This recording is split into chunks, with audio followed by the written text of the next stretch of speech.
Thank you so much for turning into Beyond Should. I'm happy to have you here. I'm Lucy Reynolds, your host and the founder of the Murmuration Collective, where we empower women for lasting transformation in all facets of their life, both professionally and personally.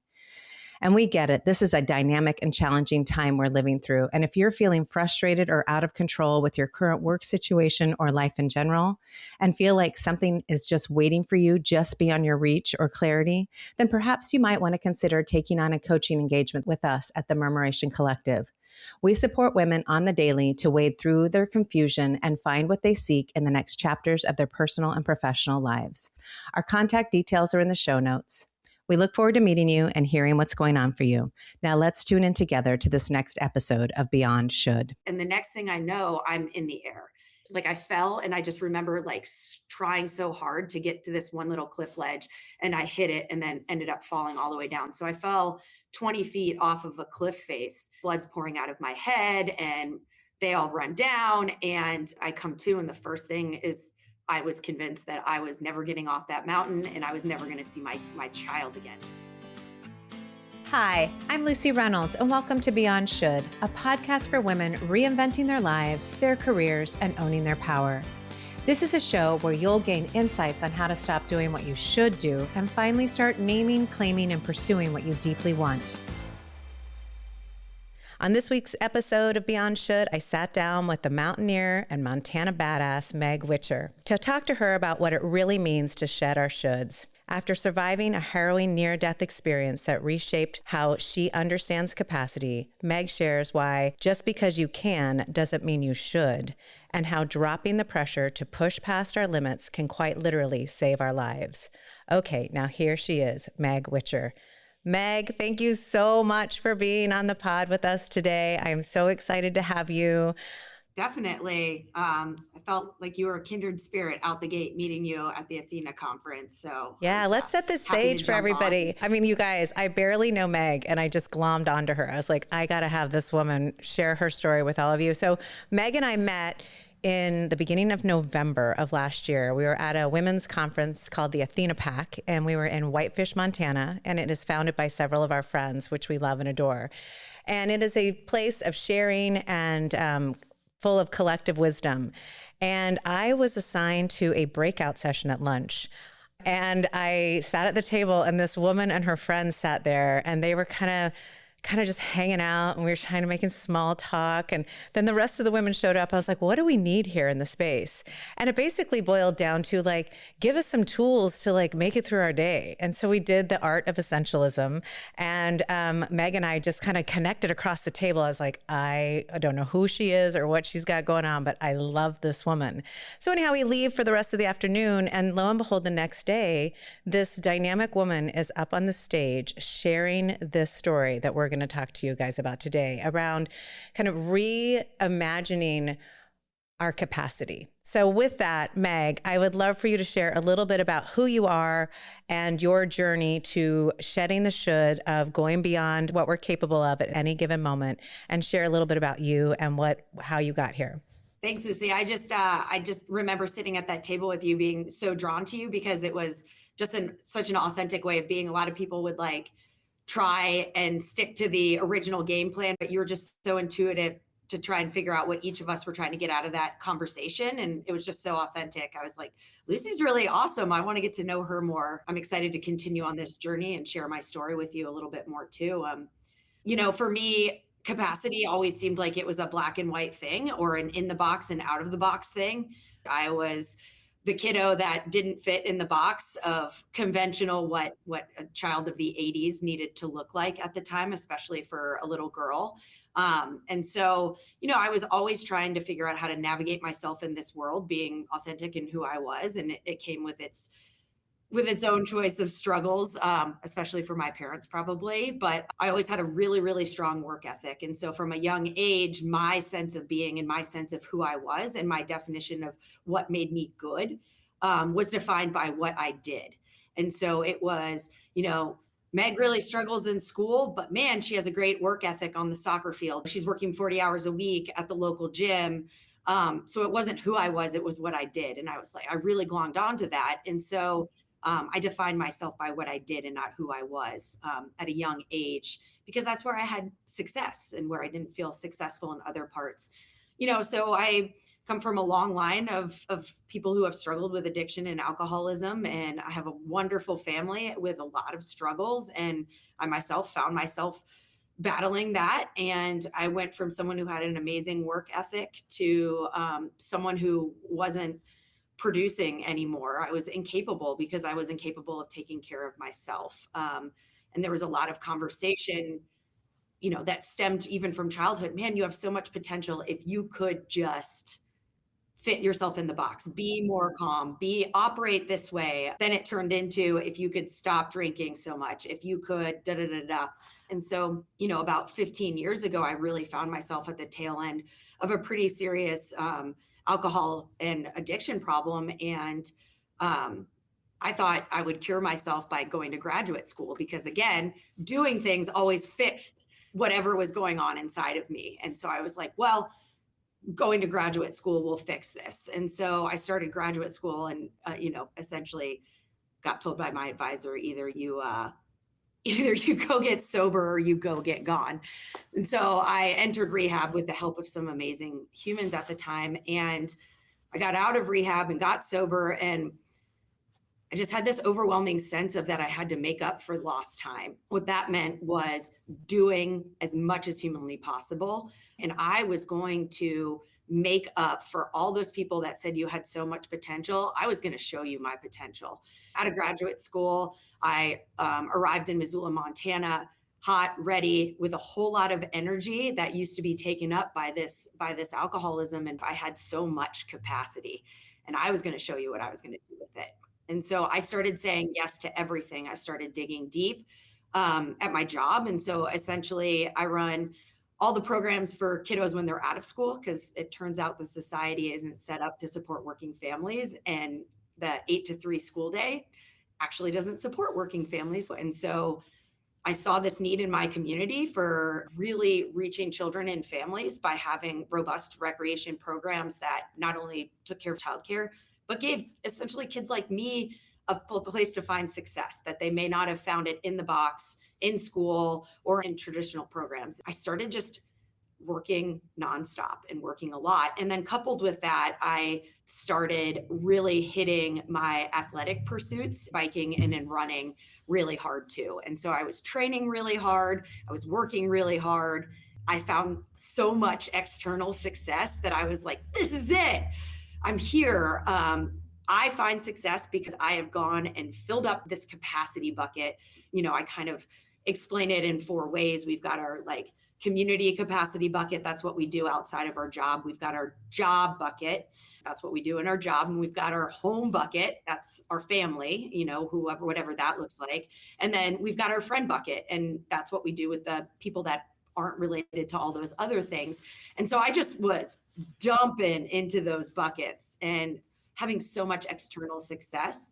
And then I started reaching a point where the overtraining, the workaholic, it replaced that other addiction. But I was like, but it's so much better. Look at what's happening. This is amazing. I feel so successful. The community loves it. I love it. But it was already starting to pay a cost. And the cost was at essentially my physical health. I couldn't get pregnant. I couldn't figure out why. And I was in adrenal fatigue and started working with a doctor because I was like, I don't understand what's going on. And so started kind of looking at that and touching the boundaries of hey, my body signals are telling me that I'm over capacity.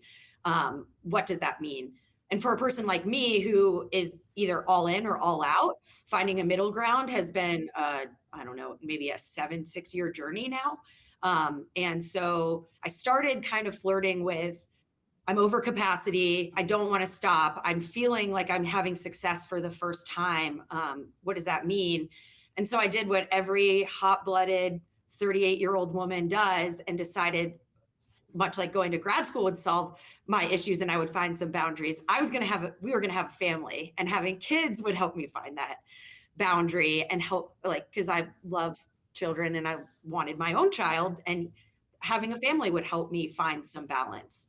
And once again, an external thing does not help you find balance often. We had our son, and he's awesome, but I immediately, I think I went back to work about 4 weeks postpartum because I couldn't sit there. And I have the fortunate job that Huck has been coming to work with me in a multitude of ways. But once again, it didn't help me tether myself to figure out what my capacity was. I just found more space. My family bucket got bigger, but I wasn't offloading in any other water in any other bucket at the time.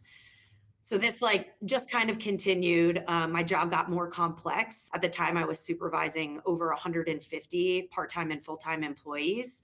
And then every child and family incorporated in our programs, which was about 450 kids a day in the summer for 10 hours a day and about 300 kiddos after school every day, and their moms and their dads and their grandmas and their dogs.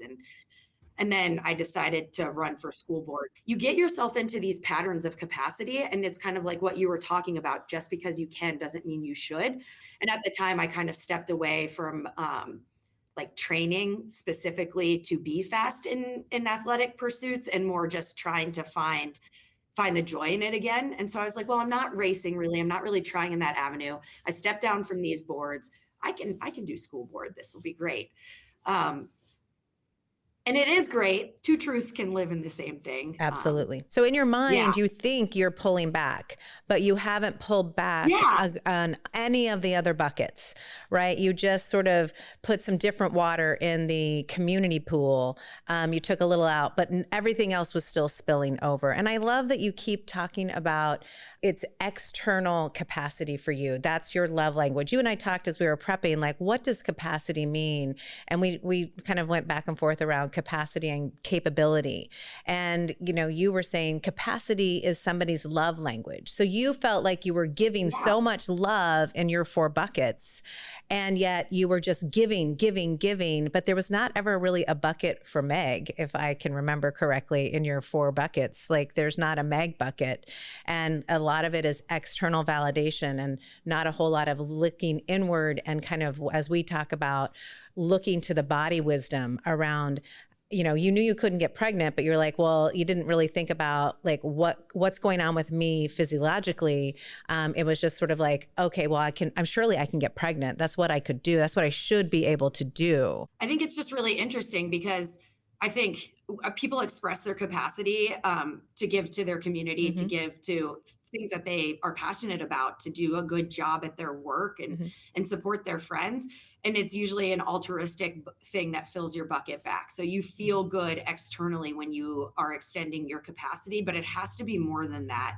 We have to be able to listen to know what is truly worth it. Like how much capital do we actually have? And if that's your only source of validation, typically the formula is off. And I think I spent 20 years with that being my formula for validation of myself, was what I did again and not who I was. I remember talking with a friend, a dear friend, a mentor, and she believes in God. And I believe that there's something else out there. And I believe that she believes in a God, and I fully support that. And we were having this conversation, and she was like, you do understand that we are all equal and valid in my God's eyes. And I was like, well, what do you mean? And she's like, my God doesn't care what you do.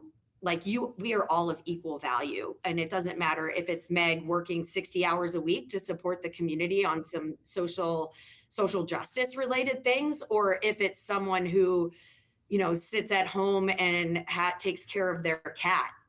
Equal. I just remember sitting there for the first time and being like, that had never dawned on me. She's like, well, you believe that because you believe that every kid in every family that you work with is valued, and regardless of what they look like and what's going on. And I see how you interact with the community and give love to everybody in such an equal way. And it doesn't matter what they're giving back to you. And I sat down for the first time and I was like, oh, okay. So this is a different way of thinking. And she was like, you have to figure out your internal validation, not based on what you do, but how you do, and how you're interacting with the world, not what you're doing to interact with the world. I love that so much. We talk a lot about the being of who we are. And I believe that the being of who, for me, I can only speak first person. Like, if I feel like I am worthy, and that I value myself, like, so the being of who I am then informs the doing. And I feel like in your story, you hadn't ever clued in or checked in on, what am I needing, and am giving so much out and I bet the kids in your community do give you a lot of good energy. In this part of the story though, you finally have somebody, you and I talked about capacity. What did you call them? Capacity tenders, right? So this is one of the first women that came to you that started to tend to your capacity. She's sort of like jiggling the lock around, hey sister, something's not right. Yeah, I think when you have really wonderful relationships, and for me, it's women that know you so intunely and so deeply. They're not the people that are like, come to you and, hey, Meg, you need to set boundaries. They listen, and they know me well enough to know when I'm fringing on being over capacity because they know my signals. I have one of my dear friends that I've talked to. When she's over capacity, she completely withdraws. So she completely withdraws from the world. She stops filling the other buckets and she goes straight into like work and family. Like there's not a whole lot. She's slower to respond to texts. There's never any like getting together. She withdraws. Okay. I, on the other hand, when I'm over capacity, I push harder and I go deeper and I start running more. I start riding my bike more. I start working more because I get into a cycle. And so my capacity tenders pick up on that. And they say, just like I pick up on my friend and say, hey, I've noticed you're withdrawing. It seems like you're really over capacity right now. What's going on? And how can I support you? And on the other hand, they see me spiraling into this overdoing and they're like, I need people in my life to say, whoa, Meg, chill. Like, in the best way. I don't often like being told what to do, but I trust my capacity tenders to the point where they can tell me what to do. So it sounds like you've found some wisdom, but it took a pretty interesting moment or devastating, terrifying moment in your life to get real around reimagining your relationship with capacity. Can you share with us a little bit of what the episode, and hopefully if you're listening to this, you do not have an episode like this, because Meg is really lucky to be sitting here today with us, you guys. I mean, truly. So Meg, where are we in the story? What happened? And then we'll talk about the outcome.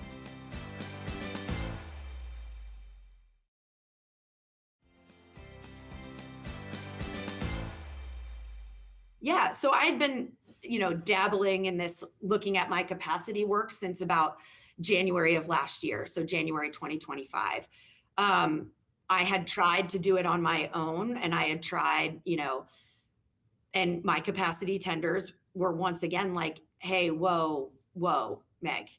And my best friend was like, hey, I know that you have a long history. You go to therapy, you've done all that, but you haven't been in years.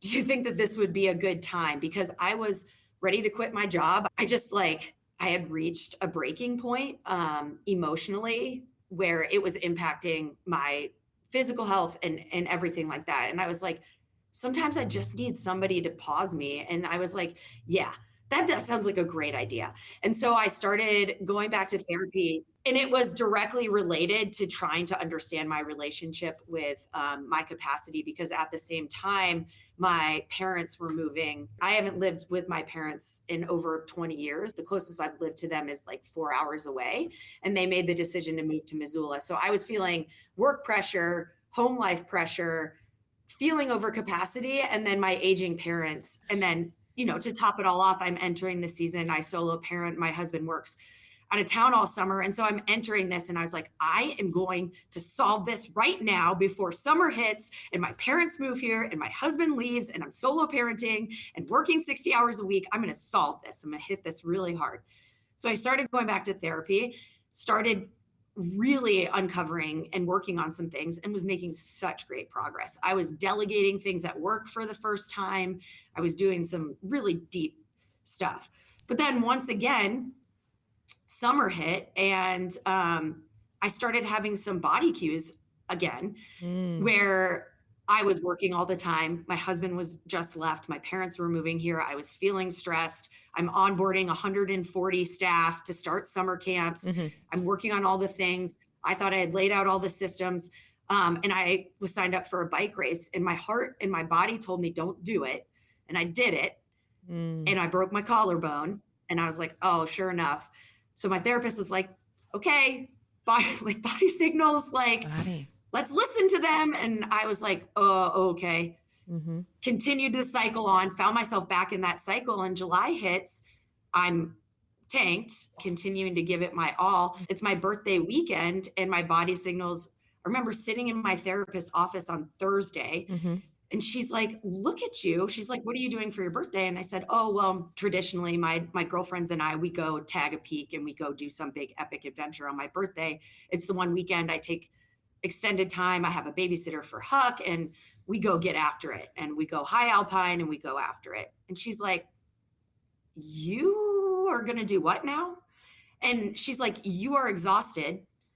You are physically and emotionally exhausted, and you're going to go climb a mountain in this remote mountain range in Montana. And I was like, yeah.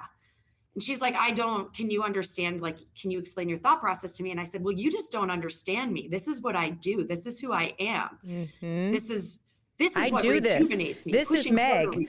I tag mountains at high alpine, whatever. Yeah. And when I'm exhausted and like, you don't understand, like, you just don't get me. Yeah. Literally said that to her. And she's like, yeah.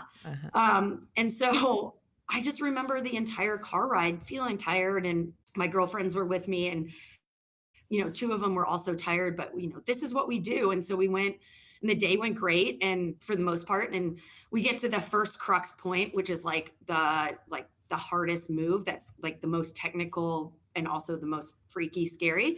And one of my friends was like, you know what? I'm out. She listened to her body cues, and she was like, I'm out. I'm going to sit here. I can watch you guys summit. We get to the second crux point, and my other friend was like, I'm going to stay here. Still nothing. Listening to themselves. Still nothing is registering for you. And I'm like, no, because I was like, this is what I do. And I've adventured with these women so much that we know each other really well. And historically, Anya and I have had higher capacity, like less risk aversion, and like we just go. This is what we do. And so we were more comfortable taking higher levels of risk. And so I had not reevaluated that. And then, I'm still healing a broken collarbone. Anya had spent a lot more time mountaineering and climbing recently and being more comfortable in really high alpine technical situations than I had recently. But I was like, this is what I do. Meg doesn't turn back. Meg summits. Meg summits. Meg pushes through whatever she's got going on physically and emotionally. Meg pushes through and just checks the box, gets it done, and finds success. Because that's how I measure success. So we actually summited, Anya and I summited, and came back down. We got back to our first original friend. They threw me a birthday party. We're in the safe zone. And I just remember breathing this sigh of relief. Like, I didn't feel like stoked. I just felt relief that the like hard technical part was over. And I felt like I could slide into I was like, okay, we're just going to get down now, and we're going to go home, and I'm going to see Huck, and it's going to be great. And then, so we're picking our way down these cliff bands, descending out of like the really dangerous part of it all. And I don't know what happened. I don't remember what happened. We were all kind of like scattered. Two friends had taken one route, and I was with another friend, and she had gone down and found her way picking down this cliff band. And I just remember hollering to her, Marley, does this way go? And she's like, it goes. And the next thing I know, I'm in the air. And I tried to like glom onto a cliff ledge. Like I fell, and I just remember like trying so hard to get to this one little cliff ledge, and I hit it and then ended up falling all the way down. So I fell 20 feet off of a cliff face. That was not even in a technical area. I have no clue what happened, why it happened. I don't know if I slipped. I don't know. I have no clue, and no one saw me, but Marley saw me fall the last bit. And so she obviously came down, yelled. We're about 8 miles back in a really remote in the Missions, which isn't built up. There's not like great trail system. There's not great access, and I came to and I just was so out of it, and, blood's pouring out of my head and they all run down, and I come to. And the first thing is I was convinced that I was never getting off that mountain and I was never going to see my child again. And so that was like my number one biggest fear, was that when I came to, that I was never getting off that mountain and I was never going to see Huck again. I'm very, very, very lucky. I ended up getting a helicopter ride out. I had, stitches and staples in my head and a pretty solid TBI that I'm still working through right now. And then some other basic injuries, but all in all, I'm so incredibly lucky. I feel like getting sober was a pivotal change in that external forces forced me to figure it out. And I feel like this fall has been another, because coming back from a head injury, to solo parent and do my job, I was incapable of doing my job. So I really had no way to externally validate myself. And I also I could barely, my balance with my head injury was so off. It's like I couldn't ride my bike. I had to reteach myself how to ride a bike. I had to work on my balance and really go back to basics. And then I had to delegate everything at work. The universe literally dropped you on your head to wake you up. Literally. Yeah. And it's really funny. It's really ironic, because at the time I had some friends say, wow, this is a pivotal moment and you're so lucky you're alive, and this is going to be a really great learning moment. And I just remember looking at them so mad, like, this is not a learning moment. This is horrible. This is the worst. This is the worst time. Like, I have nothing. A brain injury is a really, really weird, dark place to be in your brain. And externally, because I wasn't in casts or in the hospital, people were like, oh my gosh, I can't believe, but my brain was black. I've gotten to know you since then, and it's been a journey of you just sort of thinking you're okay, going to the fairgrounds with your son, and just really actually can't even manage the situation, having to go sit into a van and be quiet and kind of recover to self. And what I would love to, as you're listening to this, listener, and you're thinking about your own life, and what are the warning signs that we, I love, my mom she is the best. And I remember her, as a child, we never want to hear kind of the advice of our parents, but my mom would always say things to me like, are you sure you have the capacity to take this on? And similar to you, I'd be like, yeah, of course. She would be my capacity tender. How do we invite people in? I think it's really important. What's the one takeaway we want everybody here to absorb from us? And for me, it's how do we design with our tenders in the world so that we can hear it? Right? You had many people, even your therapist was really hard. Yeah. And so I think it's just the awareness of the invitation that people love and adore us and care for us. And if done in the right way to where we can hear it, can bring us out. So we've got the external tenders, but we also then have the internal, what are we doing? How am I feeling at this moment? We talk a lot in coaching around the more we can say no to some things allows us to say yes to the things that are really valuable to us right now. And so I don't know if you could that matches. Yes. And that light us up, right? What is your advice to women, and not a should, because everybody gets to do this. We're beyond should here. It's what do you hope that you want women to take on from this, or people in the world as you're listening, to take from our story here, your story here, and our sharing that you'd love them to know about capacity? I mean, first of all, it's a really interesting dichotomy right now.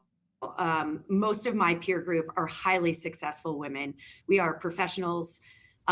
We are community members. Some of us are mothers. Some of us are helping our aging parents.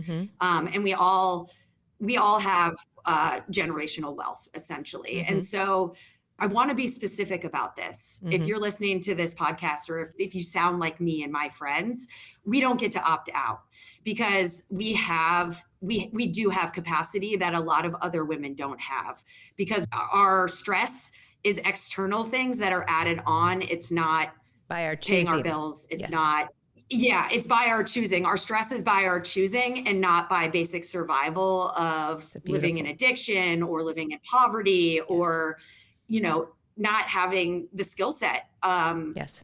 to kind of navigate in the way that we do. On the other far side of it is that we need to find what our capacity love language is, so we're not doing all the things to check all the capacity buckets. And so the way I like to explain it is, we've got our 4 capacity buckets. Not all of us have to pump every bucket all the time. Find what your jam is. I have a dear friend, Jenny, and she is the most amazing OBGYN in the entire world. And she expresses her capacity. When you're her patient, you are the most loved individual in the entire world. And when you're her friend, I might go 6 months without ever seeing Jenny in person, but she texts me once a week and says, "Hey, I'm thinking about you. This book made me think about you," leaving socks on my doorstep, just because. That's how she expresses her capacity. However, Jenny doesn't feel the need to be president of the PTA. That's not how she expresses her capacity. But as women, we're being told that we have to do it all. We have to do the career, we have to do the friend, we have to do the parent, and we have to do the community. You don't. Find what it is. Right. And use our body vibration. Like if it excites us and we're heading to the PTA meeting, or if we're going to the board meeting, or if we're joining a running club, right? If those things light us up, that's green light. Go for it. But if we get that should feeling, and like we talk about in our opening, it's like that word should. I mean, when it comes across our mouths, and like, I swear to God, it's like my body revolting against whatever I'm about to do. My nonverbal, my facial expression is like, should. I mean, like, oh, I should do that. And that is like, my body is telling me I'm out of alignment, and that I could be using my energy more wisely and with more joy. And what I love that you're saying is, those of you who are listening, we've made assumptions about who you are, and we don't want you to tap out in the world. In fact, we need you more than ever. Dear God, we need you women to be the fullest expressions of yourselves. And so don't go over capacity. Don't crash. Please don't fall off a mountain on your head, because actually, Meg, you were out of the game for a while, and you are a vital, vital part of that Missoula community that didn't get to have you because you couldn't regulate. You couldn't do that for yourself, because that was your love language out to the world, external validation.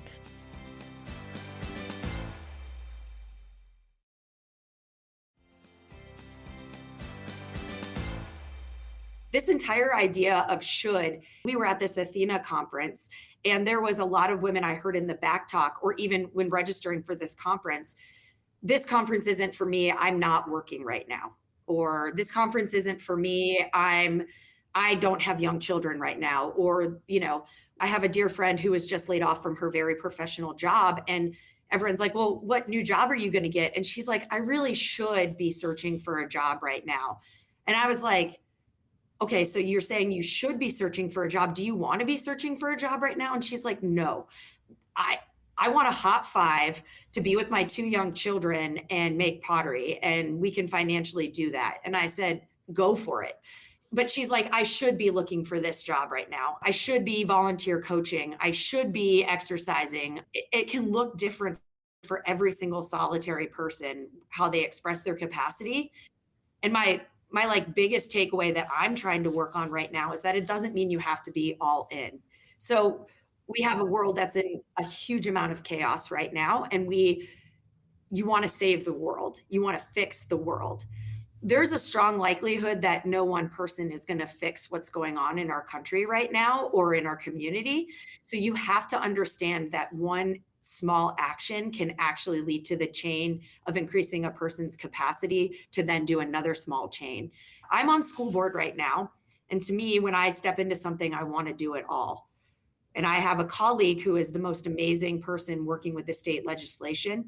Her kids are older. She's not working right now. She has that capacity. And I felt the need to keep pace with her, but I don't have that capacity.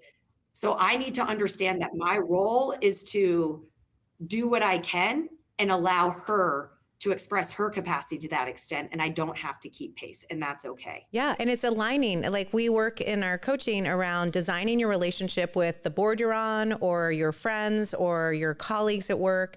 And it's to check in all the time and say, here's what you guys can expect from me in Q1 of 2026.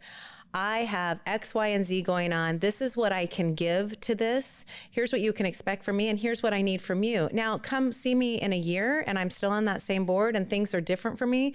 Hey, everybody, I actually have more capacity right now. Here's what you can expect from me. Here's what I need from you. Because of the human condition, we never know what's going on with other people. And so it's this designed relationship of revealing the roadmap to Lucy right now is this. So now everybody knows, right? Of where, what my barometer is, what I'm capable of doing and what I'm not capable of doing. And so for me to be able to do that, I actually have to know what am I capable of and check in and know kind of like it's the pausing to gain clarity around what do I want to do and get to do right now and not let the should hijack us into falseness around what I am capable or not even really wanting to do, because I won't show up my best if I'm doing it because I should. And if I don't have capacity for it, I could actually bring more harm than good to that board, more harm than good to my workplace. Yeah, and it's taking a leap of faith. I love that so much. It's taking a leap of faith that your colleagues, that your peer group, that your community is going to respect and understand, because it's being vulnerable. To say I'm not all in. I this is what I need. This is what I'm operating with is a vulnerable place for women because we're supposed to just do it all to the highest extent. That's what we feel like we should do because we have to prove ourselves that much higher. And to honestly say, I can give this, but I need to hold this line here. And then also like trust and faith that like in 6 months it might look different and that you can dive into something else. Yeah. Is really hard for people to do right now. Yeah.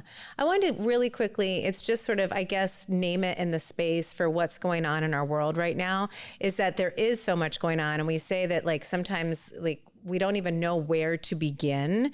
So I want to circle back to the state of the world and what's going on. And I just want to, I guess, state for myself. Sorry, folks, you have to listen to my own therapy session with myself. But state for myself and like dialogue with you is that sometimes I don't even know where to begin. Like, how can I even possibly, like, what's little old me going to do? And we did say that not one person is going to be able to change the thing. But sometimes, like you said, I have a responsibility in the world right now to keep participating and not pulling out. Now there's ways that I'm protecting myself. I've pulled back on the news and how I'm receiving my news and what I'm getting. But what I want to actually kind of double down on is even just one thing, like staying at home with your kiddos for 5 seconds, like you said, your friend is like, for a beat, I want to just be with my boys. That actually is very powerful and very conscious and very on values that for her right now, nurturing those two and protecting them from whatever's going on is not any less than my standing on a street corner, right? And protesting or doing whatever is in alignment with me. But what I really want women to do is whatever it is you're doing, that you're doing it in the fullest expression of yourself and validating yourself and honoring yourself. And when you say yes to something, that you fully rejoice in the ability to choose, right? We get to choose. And that we decide where our energy is spent that has value, that will move us forward and in big and small ways. So we can't opt out. It's just not an option. But opting out can have a volume of 1 to 10 and we get to decide. We don't have a judge and jury out there deciding. It's in here when we know it feels right to keep going, and when it feels wrong to check in and be like, what is this? What am I doing? Am I overcapacity, or am I off a kilter with my values? I think what I'd love for people to take away from today is check in with yourself. You're the one who really knows what you're capable of, so that you can keep being dynamic in the world and not fall on your head off of a mountain. I mean, it's so true. And the last piece of that is like, I'm a firm believer in asking people for help, because when we're asking other people for help, we're allowing them to express their capacity and find their joy. We get nervous about asking for help, but for a lot of people, their capacity and their way that they're interacting with the world and giving can be a small task. It could be, me just reaching out and saying, hey, I have a work meeting all day. My husband's out of town. Can you take Huck to school this morning for me? And people are so nervous, but like my friend Blair, that's how she expresses her capacity, is helping me figure out when I'm overloaded. So don't be afraid to ask, because you don't want to rob your friends of their expression of their capacity and their joy. And so find those boundaries, ask for help when you need it, and the world uplifts itself just a little bit more. Ask for help. It's almost like giving somebody a love bomb, because they are feeling seen, heard, and valued. And let's remember that they are adults. They have the ability to say, no, I actually can't right now, but you know who could? So-and-so could do that for you. Or I can't do this right now, but I could do it later. It's being in relation with other people and, getting us closer, more interconnected in a society that is very isolated right now. It's really kind of leaning into the human relationships that we have to support us and to check in on ourselves and others. So, okay, Meg, I have to end this. I could talk to you all day. I can't wait to get back to Montana and for us to go not in a above the tree line hike, but maybe below the tree line hike with you. One day. I mean, your place in Montana is really close to where Gray Wolf is. So next time I'll just have the helicopter drop me off at your house. Oh my God. No. There isn't going to be a next time. I can't do that again. But we could go for a hike and you could show me where you got real. So here's how we end our podcast. I'm going to ask you 3 questions about your relationship with should. One is when you were a child. The next one when you're an adult. And then the third one is like the biggest of all time. So I'm going to read it to you. But is there a should you were raised with that you now wholeheartedly reject? That's the first one. I'll give you a second to think about this. The second is, as an adult, is there a should that you've let go of that you wish you'd released sooner? So we got youth, adult, and then what's the mother load of shoulds that you have let go that you're so thankful you did? I think that the should of my childhood was that I should want to fit into the box that looked like what my parents wanted, what school wanted. I think that's like the biggest one is that I should want it.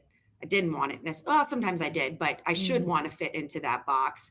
A lot of people operate differently than I do and how they express and how their brain works and stuff like that. And sometimes I sit and I just say, man, I wish I could operate like Lucy or like Kim. It's felt really good to have the confidence to shed feeling like I should operate that way. When you're not behaving like a Lucy or a Kim, who are you and what's the benefit of the world to that?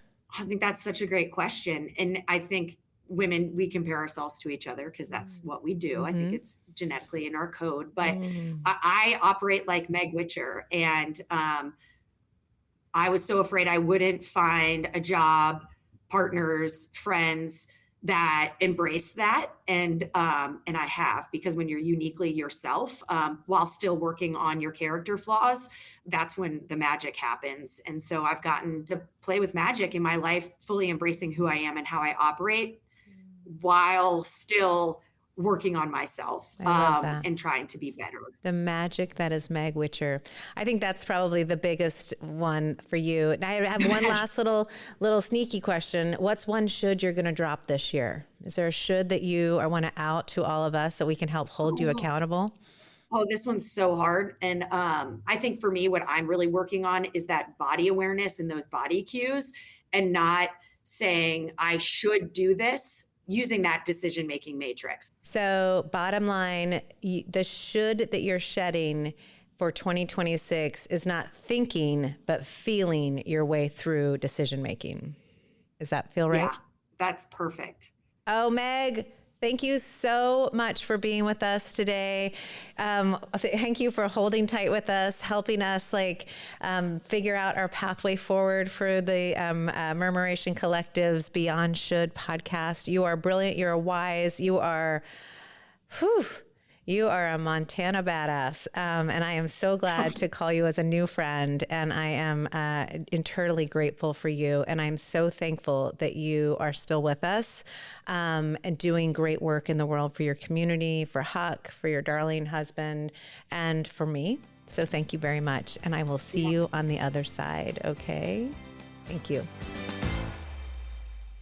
Thank you, Meg, for coming on the show. I think we can all learn so much from your story, and you have definitely already changed the way I think about capacity. As we close today's episode, remember, here in this collective, we ditched the shoulds. Instead, we embrace our want-tos and our get-tos. So go out there, express yourself fully, create the impact you wish to see in the world. And if today's conversation resonated with you, don't forget to subscribe, follow, and we would really appreciate it if you left a review. It's the best way to support the show and help our community grow. So until next time, live life beyond should. Beyond Should is creatively supported by a team of dynamic women.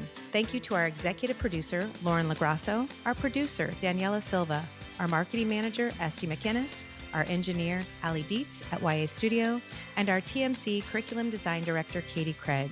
Without these women, we would not be able to bring you this dynamic content. Thank you.